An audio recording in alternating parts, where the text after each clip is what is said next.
Pemirsa, Presiden Prabowo kembali merombak jajaran menteri di Kabinet Merah Putih dengan melantik Jabari Caniago sebagai Menko Polkam, Erick Thohir sebagai Menpora, hingga mengangkat Ahmad Dufiri sebagai penasihat khusus Presiden bidang Kamtipmas dan reformasi kepolisian. Untuk itu, segera kami membahasnya bersama Direktur Eksekutif Lingkar Madani, Bang Rey Rangkuti.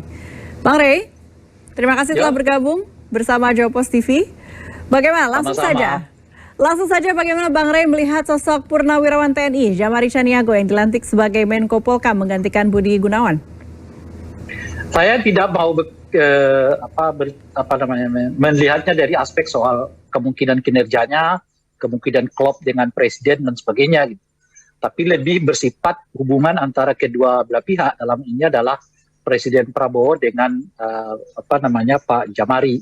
Sebagaimana kita ketahui, Pak Jamari dulu pernah menjadi anggota Dewan Kehormatan Militer ya, yang menyelidiki dugaan keterkaitan Pak Prabowo dengan situasi yang berkembang di tahun 1998 yang pada akhirnya kemudian Pak Prabowo dicabut ya keanggotaannya sebagai anggota militer gitu.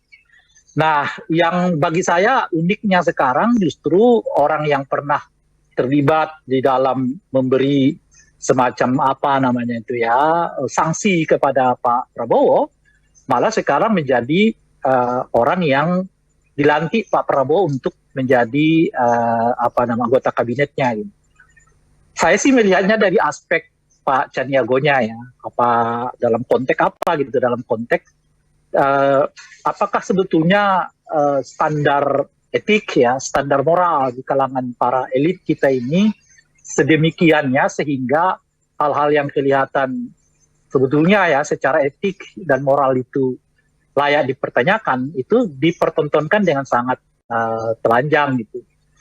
Ya, bagaimana orang yang sebelumnya memberi sanksi kepada Pak Prabowo sehingga Pak Prabowo dilucuti ya sebagai anggota militer gitu, lalu sekarang justru mendapat kepercayaan untuk menjadi pembantu Pak Prabowo. Apakah Pak Caniago nggak berpikir misalnya, wah nggak bisa dong, saya kan dulu pernah menyatakan beliau melakukan tindakan yang melanggar etik gitu loh. Melanggar aturan di lingkungan TNI gitu. Gimana saya sekarang kok malah jadi pembantu beliau di kabinet gitu. Nah, itu yang saya mau komentari dari Pak Jabari Caniago ya.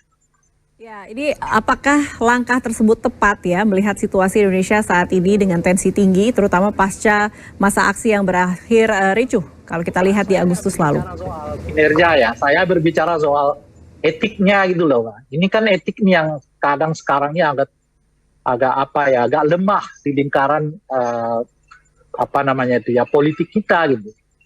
Nah, apakah Pak Caniago yang pernah dulu menjadi bagian orang yang memberi sanksi kepada Pak Prabowo justru sekarang berkenan menjadi bagian dari pemerintahan yang dimana presidennya adalah Pak Prabowo gitu, yang membantu beliau itu istilahnya.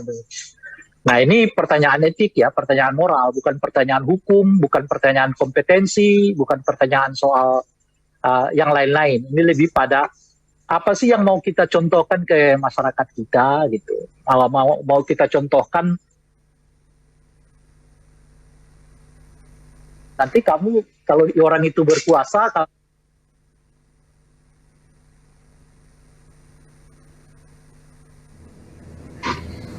Sekali lagi Bang Rey, kami kurang bisa mendengar statement terakhir dari Bang Rey. Ya, halo. Lebih jelas, boleh ulangi? Ya. Jadi yang lebih pada aspek moral dan etik ya. Jadi saya nggak bicara soal kemampuan, nggak bicara soal kompetensi ya, rekam jejak macam-macam enggak. Tapi saya bicara soal moral. Apakah orang yang pernah memberi sanksi kepada orang lain sebagai orang yang melakukan pelanggaran etik gitu, sehingga dia diberhentikan dari institusi tertentu gitu, lalu sekarang malah ikut membantu beliau menjadi anggota kabinetnya itu pertanyaan moral, bukan pertanyaan kompetensi, bukan pertanyaan hukum, ya, bukan pertanyaan politik gitu, itu pertanyaan moral aja. Presiden juga melantik sosok Ahmad Doviri sebagai penasihat khusus Presiden bidang Kamtipmas dan juga reformasi kepolisian. Nah, menurut Bang Rey, apa yang bisa kita cermati dari track recordnya hingga saat ini? Ya, sebetulnya saya juga agak terkejut kenapa masih ada juga staf ahli di bidang kepolisian. Cuman kalimat terakhirnya itu menurut saya yang menarik. Kepolisian dan reformasi polisi. Mudah-mudahan dengan penunjukan Pak Ahmad Doviri ini memuatkan apa yang sebelumnya sudah disampaikan oleh Pak Prabowo, bahwa beliau berkeinginan untuk melakukan atau menyanggupi untuk melakukan reformasi polisi sebagaimana yang dituntut oleh sebagian besar masyarakat Indonesia saat ini gitu. Nah, dengan ditunjuknya Pak Doviri selain menjadi staf ahli di bidang kepolisian, tapi ada kata soal reformasi polisi, mungkin ini sebagai indikasi bahwa Presiden akan serius ya membentuk tim reformasi kepolisian itu sebagaimana yang pernah diungkapkan oleh tokoh-tokoh gerakan nurani bangsa. Mari kita pivot ke sosok Erick Thohir yang juga mendapatkan tugas baru dari posisi sebelumnya Menteri BUMN, sekarang bergeser menjadi Menpora. Apakah ini sinyal kuat bahwa Kementerian BUMN akan dilebur ke Danantara? Saya sih nggak berpandangan. Saya harapnya begitu gitu. Saya berharap bahwa Kementerian BUMN itu dilebur saja menjadi bagian dari Danantara gitu, sehingga dengan begitu Menteri BUMN ditiadakan untuk periode pertama Pak Prabowo ini, dan jumlah anggota kabinet tidak membengkak, tetap 46 karena sebelumnya kan di reshuffle jilid kedua kemarin itu kan ada penambahan jumlah anggota kabinet kan gitu.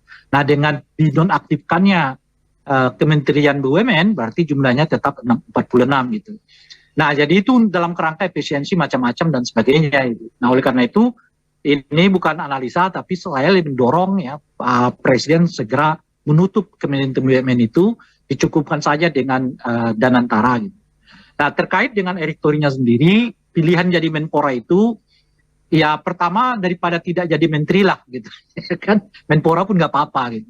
Tapi juga kalau beliau lumayan strategis gitu ya, atau melakukan langkah-langkah strategis, nah ini pintu beliau untuk dekat dengan golongan Gen Z dan anak-anak muda di masa yang akan datang gitu. Yang kita tahu bahwa Gen Z dan anak muda ini hampir mencapai 60% total pemilih di Indonesia ya. Nah, dengan begitu jika beliau masih memiliki hasrat politik, ya tentu menjadi Menteri Pemuda Olahraga itu ya strategis ya untuk karir politiknya gitu ya, meskipun dari aspek gengsi lah gitu ya, atau aspek strategisnya gitu ya, dalam pengertian pengelolaan terhadap impact gitu. Nah, Menteri BUMN itu ya kan masuk level 1 gitu. Nah, Menteri Olahraga itu mungkin di level ketiganya gitu. Nah, jadi tapi itu tadi karena mungkin daripada tidak menteri ya ambil aja gitu ya. Jadi ini yang saya sebut sebagai ya ada penurunan pada aspek pelibatan Erick Thohir ya sebagai menteri. Tapi lagi-lagi kalau Erick Thohir mengerti bahwa ini peluang yang cukup bagus secara politik, itu juga sangat menarik ya kalau kemudian Kementerian Pemuda Olahraga ini bisa dijadikan sebagai langkah beliau untuk lebih dekat kepada Gen Z, anak-anak muda yang mayoritas pemilih pada tahun 2000 yang akan datang.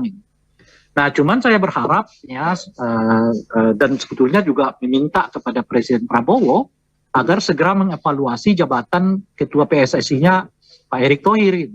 Karena kalau sebelumnya beliau menjadi Menteri BUMN, ya ada jarak lah antara BUMN dengan PSSI gitu. Kalau sekarang kan sudah nggak ada jarak. Cabang olahraga adalah cabang yang bagian dari yang dinaungi oleh Kementerian Pemuda dan Olahraga gitu, bersama dengan 70-an sekian ya, cabang olahraga yang lain gitu. Nah, jadi nggak boleh ada itu di antara mereka yang diungguli gitu loh kira-kira. Oleh karena itulah menurut saya ya sebaiknya ya Pak Erick diberi pilihan antara tetap menjadi Menteri Pemuda Olahraga atau kembali ke PSSI gitu. Atau ya itu pilihannya gitu. Jadi tidak seperti yang disebutkan oleh Pak Erick Thohir, saya sedang menunggu statuta FIFA. Gitu. Nggak ada hubungannya dengan statuta FIFA. Ini lebih kepada pilihan pribadi Pak Erick dan juga pilihan Pak presiden, pilihan pribadinya ya meninggalkan salah satu di antara keduanya, atau pilihan presiden meminta Erik memilih di antara keduanya, mau jadi ketua PSSI atau menjadi Menteri Pemuda dan Olahraga. Sebab kalau tidak, ya ini akan jadi bahan kritik lagi kepada Pak Prabowo yang seolah-olah ya nggak bisa tegas kepada para pembantunya, kok ada semacam side job ya bagi para pembantunya pada bidang yang sebetulnya sama, gitu. Bidang yang sama dikelola oleh kementerian, di mana dia salah satunya adalah ketua dari bidang cabang olahraga tertentu. Ini model-model yang kita kenal dulu ya di zamannya Orde Baru. Dan saya kira Pak Prabowo jangan mengulangi situasi yang seperti itu. Gitu. Nah ini yang kepada Pak Erick Thohir.